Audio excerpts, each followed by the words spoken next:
Menu hari ini masak rendang ayam merah versi aku. Hai teman-teman semuanya, hari ini tuh ceritanya aku mau masak rendang ayam merah ya guys.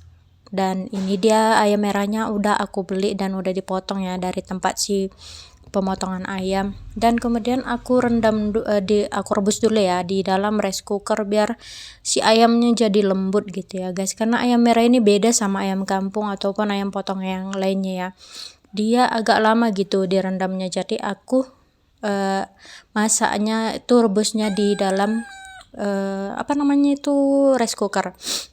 Dan sambil direbus ya, ini aku gongseng dulu si kelapa parut yang udah diparut tadi ya, ini untuk bikin si kerisinya. Nah ini warna dia putih ya, terus aku gongseng nggak pakai minyak ya, aku gongseng dia sampai nanti warna dia agak kecoklatan ya guys.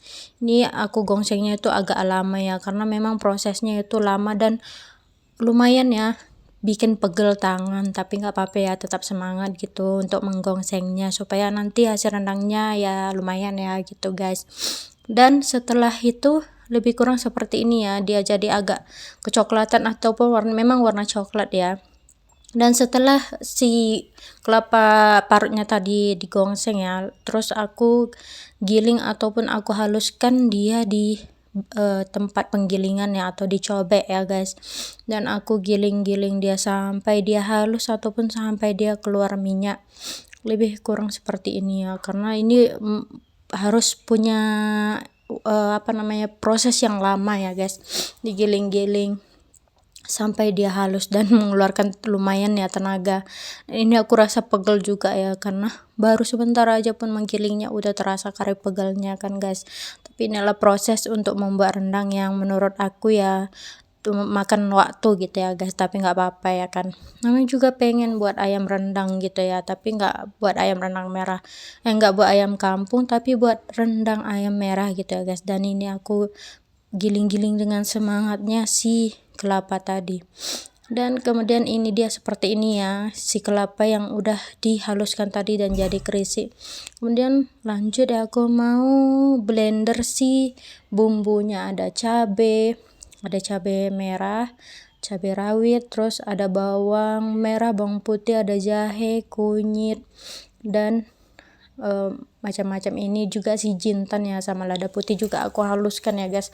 Terus ada juga ini, kalau kami bilang acam cekale ya, aku geprek aja ya si acam cekalenya tadi di penggilingan gitu. Ini aku geprek dalam 5 ataupun 6 biji gitu ya guys, si acam cekala tadi ya aku geprek. Terus ini si lengkuasnya juga aku geprek aja sekalian ya. Dan setelah itu kita panaskan minyaknya dan kita tumis si perbumbuan yang udah tadi di blender halus ya, dan digeprek juga si serainya tadi dicampur ke dalam kuali tadi, dan kita tumis dia. Dan gak lupa dimasukkan si daun salam ataupun daun kunyit ya guys, dan daun lupa daun itulah dia guys, lupa namanya. Terus diaduk-aduk sampai dia merata ya, sampai dia pecah minyak, lebih kurang seperti ini ya. Dan aku masukkan lagi si daun salamnya ya guys, dan diaduk-aduk sampai dia wangi ataupun sampai pecah minyak ya, lebih kurang seperti ini ya guys. Kemudian lanjut ya, aku masukkan si ayam merah tadi yang udah direbus tadi ya, udah agak lembek gitu ya, dengan proses yang begitu lama ya kan guys. Kemudian aku masukkan ke dalam kuali tadi, walaupun gak terlalu lembek kali karena dia agak lama untuk melunakkan atau melembekkan si ayam ini ya guys. Dan setelah itu lanjut kita aduk-aduk sampai dia merata si ayam dengan si bumbu tadi ya, supaya dia meresap gitu ya. Dan setelah itu ya lanjut aku masukkan si santan yang udah diperas ya, tadi aku pakai kelapa yang diparut, dan aku masukkan air panas juga supaya si santannya itu keluar ya. Dan aku saring dan tinggallah sisa santan tadi, dan aku masukkan ke dalam kuali dan diaduk-aduk secara perlahan ya guys, supaya si santannya nggak pecah. Nah, lebih kurang sepertinya diaduk-aduk dia sampai dia mendidih ya guys, jangan sampai si santannya pecah. Dan kemudian setelah itu lanjut ya aku masukkan si daun cengkeh, terus sama apa namanya, bunga lawang, sama perbumbuan yang gak dihaluskan ya guys. Kemudian langsung aku masukkan si kerisi tadi ke dalam wajan ya, yang udah dihaluskan tadi dimasukkan sekalian untuk dibuat untuk rendangnya. Dan setelah itu langsunglah kita aduk-aduk ya sampai merata.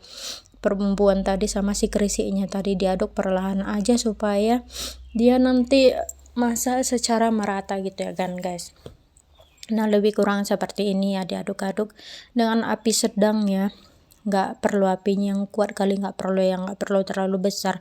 Kemudian aku lanjut tutup lagi dulu ya, dan setelah itu ini dia ditutup. Setelah mendidih, ini dia ya si ayam tadi yang udah aku masukkan si kerisi tadi, dan kita tunggu dia sampai dia agak kering ya, tapi nggak terlalu kering kali, sedikit basah gitu ya kan guys. Kemudian aku masukkan lagi si daun pre dan lanjut aku aduk-aduk lagi sampai dia merata si daun prenya tadi.